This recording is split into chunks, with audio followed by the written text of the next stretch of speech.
So hello friends, welcome to MCTI। आज आपका स्वागत है पावर पॉइंट के एक और नए वीडियो में, जिसमें आज हम लोग कवर करने वाले हैं फॉन्ट ग्रुप और पैराग्राफ ग्रुप को। तो फॉन्ट ग्रुप और पैराग्राफ ग्रुप ये आपने ऑलरेडी वर्ड में पढ़ा है, तो आई होप कि वीडियो छोटा होगा पर इंफॉर्मेटिव भी होगा। जैसे कि आपने वर्ड में पैराग्राफ ग्रुप में ये जो ऑप्शंस है ये नहीं पढ़े होंगे, तो वो आज हम लोग पावर पॉइंट में सीखने वाले हैं। तो चलिए बिना किसी देरी के शुरू कर देते हैं। तो सबसे पहले अगर हमें ये सब को यूज़ करना है, उसके लिए सबसे पहले तो यहाँ पे कुछ तो टेक्स्ट चाहिए हमें। टेक्स्ट लेने के लिए हम पहले ऊपर वाले टेक्स्ट बॉक्स को डिलीट करते हैं। ये मैंने टेक्स्ट बॉक्स कर दिया डिलीट। इस वाले टेक्स्ट बॉक्स को सिलेक्ट करके इसको कर देते हैं थोड़ा बड़ा। अब यहाँ पे हम लोग रैंड फंक्शन यूज़ करेंगे हम। तो यहाँ पे आपके पास जैसे कि 3 पैराग्राफ दिख रहे हैं, तो चलिए शुरू करते हैं इन पैराग्राफ्स के साथ आपका फॉन्ट ग्रुप। फॉन्ट ग्रुप में पहला ऑप्शन आपका फॉन्ट चेंज करने के लिए है। जैसे कि यहाँ पे सिलेक्ट किया मैंने इतना पार्ट। सिलेक्ट करने के बाद ये जो है ये एक फॉन्ट में है, ठीक है, फॉन्ट में है। अभी इस फॉन्ट को अगर आपको चेंज करना है तो आपके पास इतने सारे ऑप्शन दिए जाते हैं पावर पॉइंट में भी। जैसे कि आपको वर्ड में मिलते हैं वैसे पावर पॉइंट में भी मिलते हैं। तो आप यहाँ से आपके ज़रूरत के अनुसार कोई भी फॉन्ट यूज़ कर सकते हैं, जो कि आपके प्रेजेंटेशन को काफ़ी अट्रैक्टिव भी बनाएगा। जैसे कि इसमें से कोई भी आप यूज़ कर सकते हैं। फॉर एग्जांपल मैंने अगर ये वाला रख दिया तो ये एक अलग स्टाइल का, इसका खुद का एक स्टाइल है।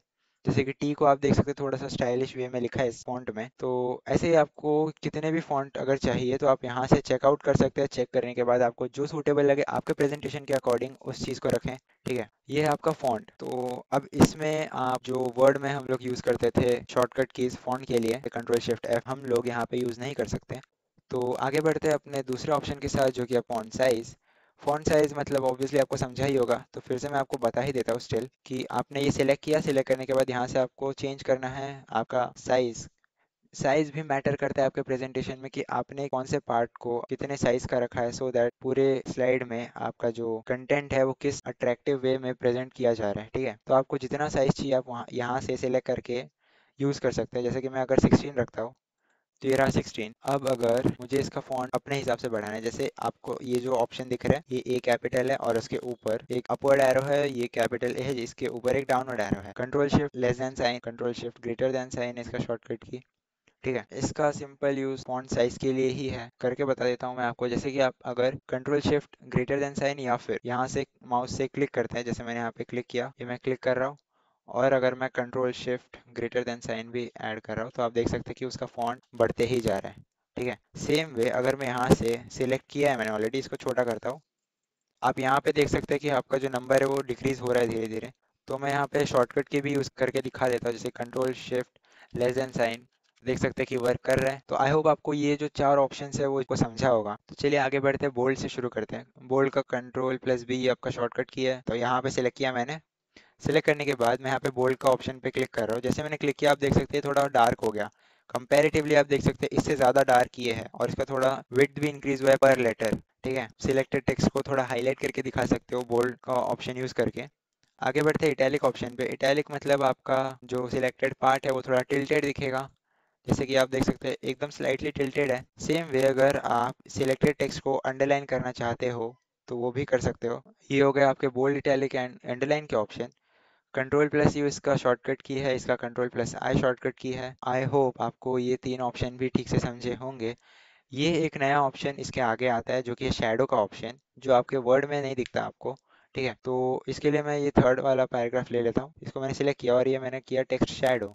जैसे मैंने सिलेक्ट किया आपको भले ही थोड़ा बोल्डेड दिख रहा होगा बट ये बोल्ड नहीं है। मैं इसको जूम कर देता हूँ थोड़ा और। अब देख सकते हैं कि जो आपका टेक्स्ट है लेटर है ए, यहाँ पे ए के नीचे थोड़ा शैडो इफेक्ट आ रहा होगा। आई होप आपको दिखेगा, अगर नहीं दिख रहा तो आप खुद भी यूज करके चेकआउट कर सकते हैं। आगे बढ़ते हैं हमारे स्ट्राइक थ्रू वाले ऑप्शन पे। तो स्ट्राइक थ्रू इसका यूज है कि मतलब आप अगर आपने अगर सेल में देखा रहेगा या फिर आपने पीपीटी में कुछ ऐसा बताया किसी प्रोडक्ट के बारे में जिसके की प्राइस की बात चल रही हो, और वहाँ पे अगर आपने 999 रुपीज़ का प्राइस इसका पहले था और आपने उसको डिस्काउंट में देकर कुछ और करवा रहे हैं, तो वहाँ पे आप 999 को कट करते हैं। यूजुअली सेल्स में भी आपने देखा होगा, सेम इफेक्ट आप यहाँ पे भी दे सकते हैं, जिसको हम लोग स्ट्राइक थ्रू के ऑप्शन से यूज करते हैं। जैसे मैं यहाँ पे क्लिक करता हूँ, जैसे मैंने क्लिक किया आप देख सकते हैं कि सारे टेक्स्ट पे एक लाइन आ गया है। ये है आपका स्ट्राइक थ्रू वाला ऑप्शन। अब इसको हम लोग अंडू कर देते हैं, जैसे कि सिलेक्ट करता हूँ वापस, ये मैंने अंडू कर दिया तो देख सकते हैं कि ये चला गया आपका स्ट्राइक थ्रू का ऑप्शन। आई होप आपको ये 5 ऑप्शन जो आपका bold, italic, underline, shadow, text shadow और स्ट्राइक थ्रू, ये ऑप्शन भी समझे होंगे। हाँ, अब आगे बढ़ते हैं आपके नेक्स्ट ऑप्शन पे जो आपका कैरेक्टर स्पेसिंग है उस ऑप्शन पे। कैरेक्टर स्पेसिंग मतलब अब एक एक लेटर को हम लोग एक एक कैरेक्टर कंसिडर करते हैं। जैसे कि आपका ये टी एच ई द है, अब टी एक कैरेक्टर है, एच दूसरा कैरेक्टर है और ई तीसरा कैरेक्टर है, ठीक है। तो जो आपका पहला कैरेक्टर द है उतना सिलेक्ट कर रहा हूँ और फिर यहाँ से स्पेसिंग वाले ऑप्शन, कैरेक्टर स्पेसिंग वाले ऑप्शन पे क्लिक करता हूँ। जैसे मैं क्लिक करूँगा वेरी टाइट, यानी आप देख सकते हैं, आप चाहें तो यहाँ पे चेक ध्यान से देख सकते हैं। नॉर्मल पे है, ये थोड़ा सा क्लियर दिख रहा है। वेरी टाइट में जैसे मैंने रखा है अपने कर्सर को, थोड़ा सा कंजेस्टेड हो गया। टाइट में कंजेस्टेड है बट इतना नहीं, बट वेरी टाइट में कुछ ज़्यादा ही कंजेस्टेड है। लूज मतलब थोड़ा सा जो गैप है वो बढ़ रहा है, वेरी लूज थोड़ा और बढ़ रहा है। लाइकवाइज मोर स्पेसिंग ऑप्शन, अगर आपको इसके अलावा भी और स्पेसिंग ऑप्शन चाहिए तो आप यहाँ से चेक कर सकते हैं। जैसे कि आपको यहाँ से कितने पॉइंट्स ज़्यादा या फिर कम चाहिए वो आप चेक कर सकते हैं। स्पेसिंग नॉर्मल टाइट किस में आपको रखना है, मतलब एक्सपेंडेड, कंडेंस्ड। कंडेंस्ड मतलब टाइट होगा, एक्सपेंडेड मतलब लूज होगा। उसमें आपको चेंजेस करना है वो कर सकते हो। तो ओके पे क्लिक कर देते हैं, हमने कुछ करना नहीं है। नॉर्मल ही रखना है तो नॉर्मल रखते हैं। कैरेक्टर स्पेसिंग वाले ऑप्शन को वैसे तो हम लोग यूज़ नहीं करते, पर अगर आपको यूज़ करना है, आपको ज़रूरत पड़े तो आप यूज़ कर सकते हैं, ठीक है। आगे बढ़ते हैं आपके चेंज केस। अब चेंज केस का मतलब क्या होता है, सेंटेंस केस, अपर केस ऐसे ऑप्शन मिलते हैं आपको। सेंटेंस केस आपका पहला ऑप्शन है। सेंटेंस केस मतलब आपने नोटिस किया होगा यहाँ पे कि आपका पूरे सेंटेंस है, पूरे सेंटेंस में पहला लेटर ही सिर्फ कैपिटल है, बाकी सब स्मॉल है। फिर फुल स्टॉप है, फिर वापस से पहला लेटर कैपिटल, उसके बाद बाकी सब स्मॉल। ये होता है आपका सेंटेंस केस, मतलब आपका एक सेंटेंस का फॉर्मेशन का जो करेक्ट वे होता है उस केस में आपको लिख के देगा आपका पूरा टेक्स्ट, आपने जितना सिलेक्ट किया उतने पार्ट को। ये अभी ऑलरेडी है इसमें। चलिए मान लेते हैं मैं इस टी को यहाँ पे बैक स्पेस करके स्मॉल टी लिखता हूँ।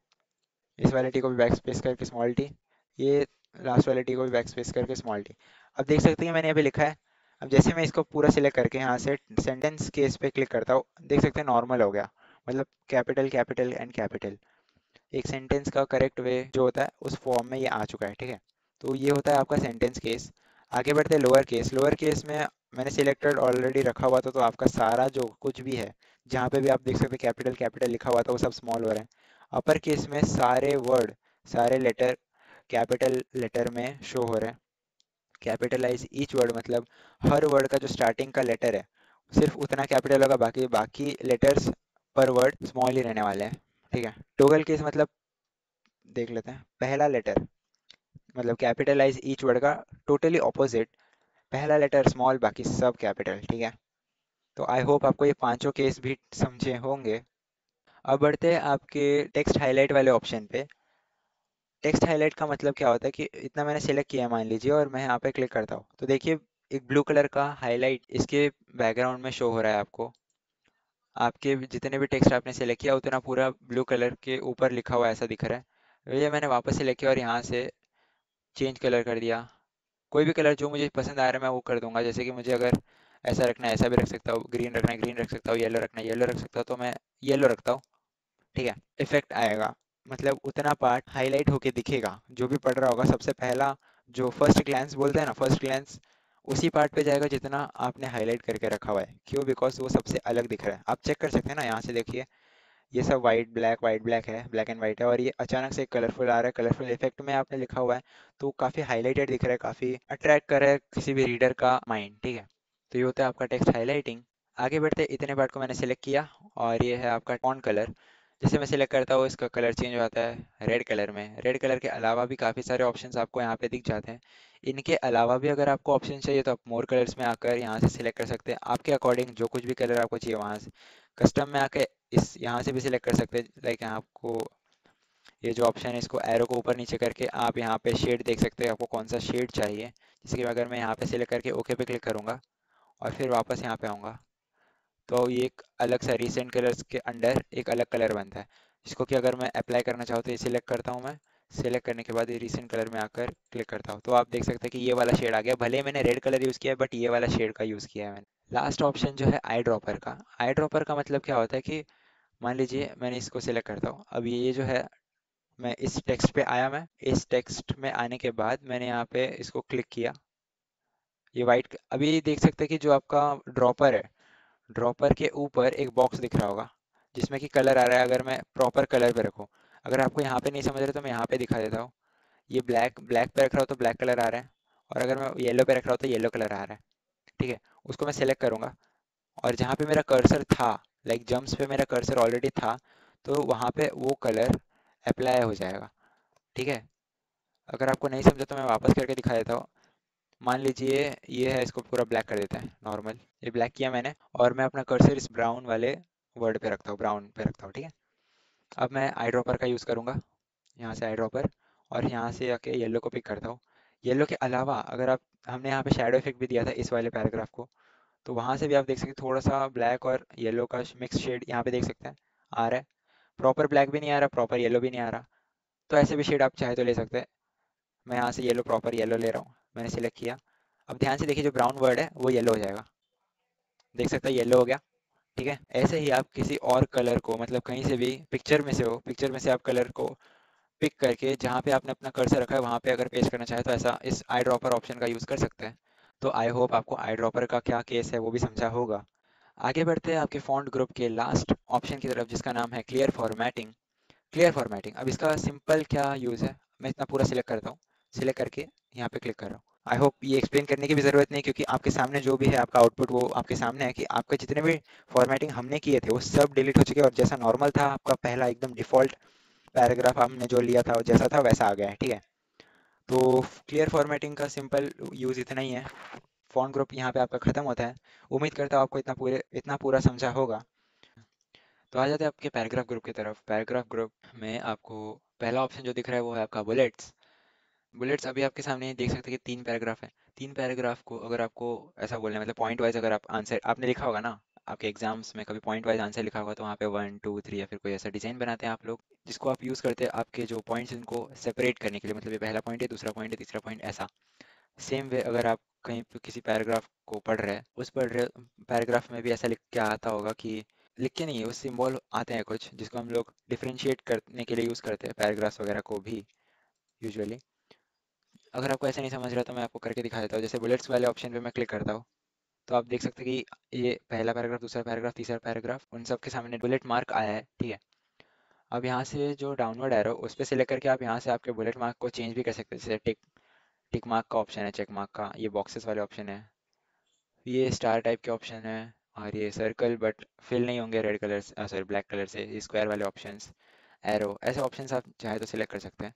अब इसमें से मैं ये एरो वाले ऑप्शन पे से क्लिक करता हूँ। क्लिक करने पर आप देख सकते हैं कि आपके तीनों पैराग्राफ के आगे ये एरो वाला ऑप्शन आ रहा है। मतलब ये क्या है, अच्छा इसको पहले बैक स्पेस कर देते हैं। तो ये तीन से आपको पता कैसे चल रहा है कि ये आपका पहला पॉइंट, दूसरा पॉइंट, तीसरा पॉइंट, ऐसा है। ठीक है, सेम वे अगर आपको नंबरिंग करना है तो ये दूसरा ऑप्शन है नंबरिंग का, जिसमें कि आप यहाँ से सिलेक्ट कर सकते हैं आपको जिस टाइप की नंबरिंग चाहिए। जैसे कि अगर मैं इतना पूरा सिलेक्ट कर लूँगा, सिलेक्ट करने के बाद नंबरिंग मैंने करना है अगर ये ऐसे टाइप का, A B C, capital A B C, Roman numerals, वैसे करना है आप यहाँ से सिलेक्ट करके अपने अकॉर्डिंग कर सकते हैं। जैसे मैं इसको कैपिटल रख रहा हूँ, कैपिटल ए बी सी, ये मैंने कर दिया तो कैपिटल ए बी सी भी आ गया। आप जितना ऐड करेंगे उतना उतना वो ऐड होते जाएगा। तो हम तीन ही, आपको समझाने के लिए हम तीन ही कर रहे हैं।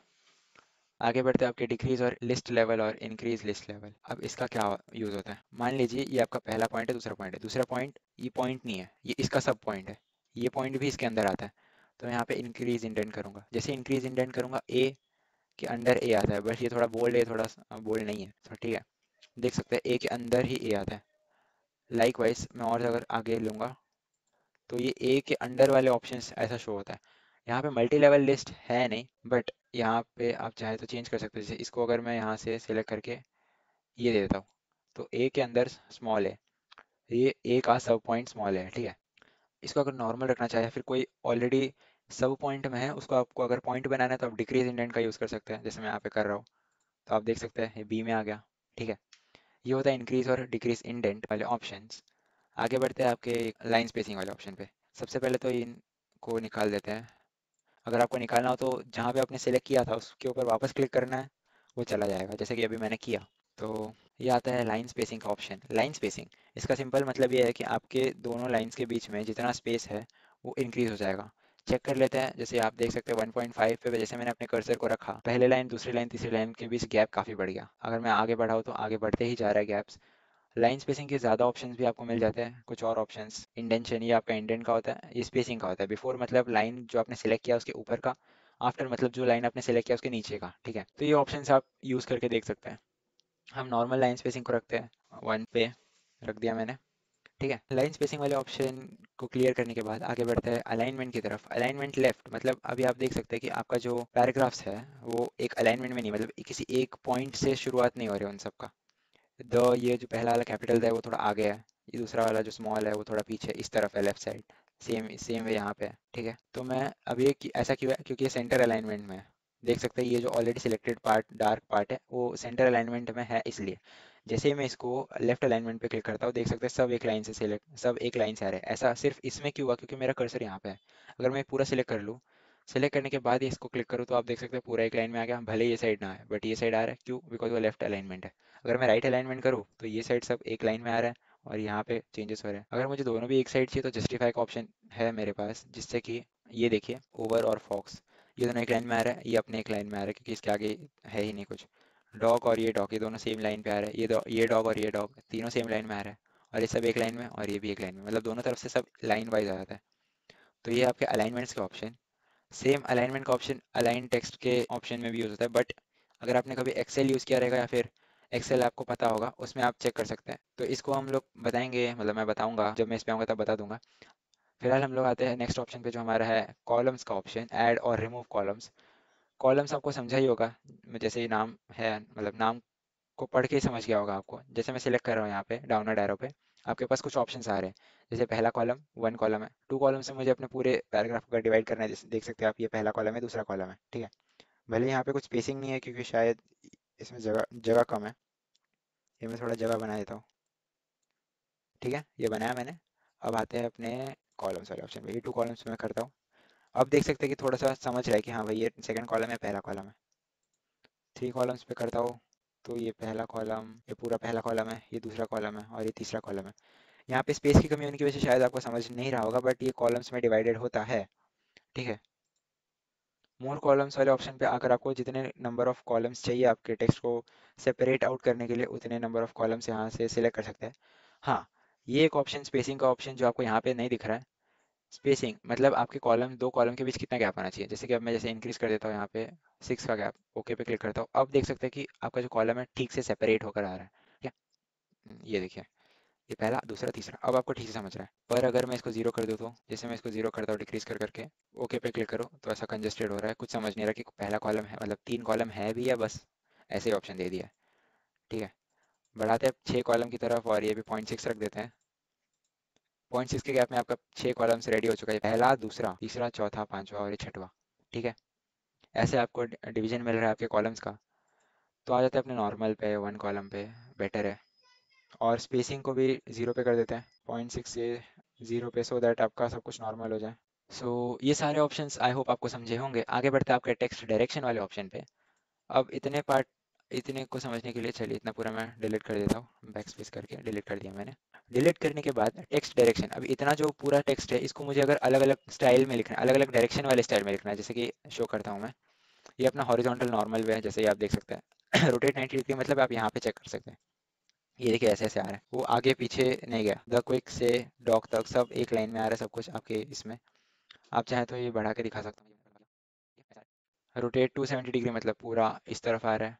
एंड स्टैक मतलब एक के नीचे एक, जैसे हम लोग जापानीज राइटिंग्स को अगर आप में से किसी ने देखा होगा पढ़ा होगा तो वो बस एक के नीचे एक लिख के आता है लेटर्स में, तो ये होता है स्टैक। मोर ऑप्शंस में आपको और भी ऑप्शंस मिलते होंगे यहाँ पे।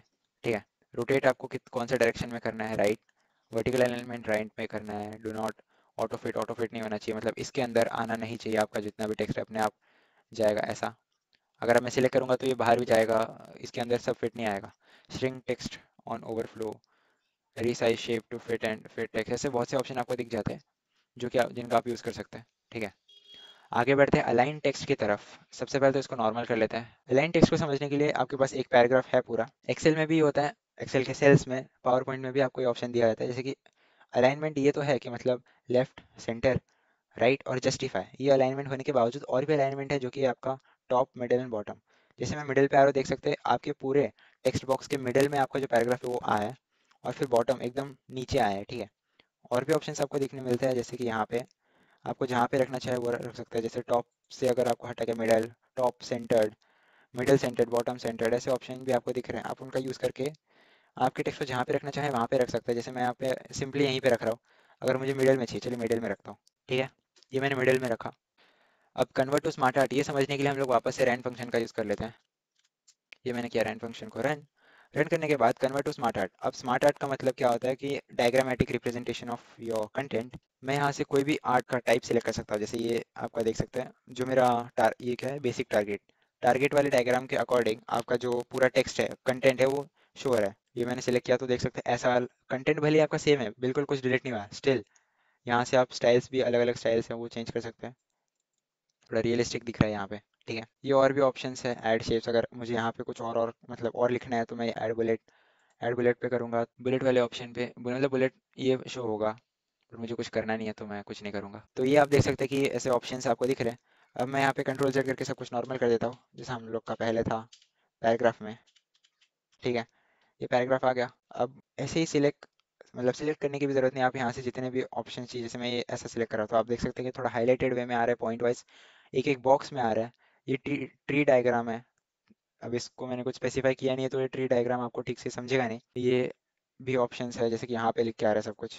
यहाँ देखिए, यहाँ पे लिख के आ रहा है। अब यहाँ पे भी आप चाहे तो कुछ और अपना खुद का लिख सकते हैं। ये अलग अलग स्टाइल्स है। तो ऐसे करके आपको जितने भी टेक्स्ट को कन्वर्ट टू स्मार्ट आर्ट जितने बार यूज़ करना है उसको यूज़ कर सकते हैं आप। कोई इशू नहीं है।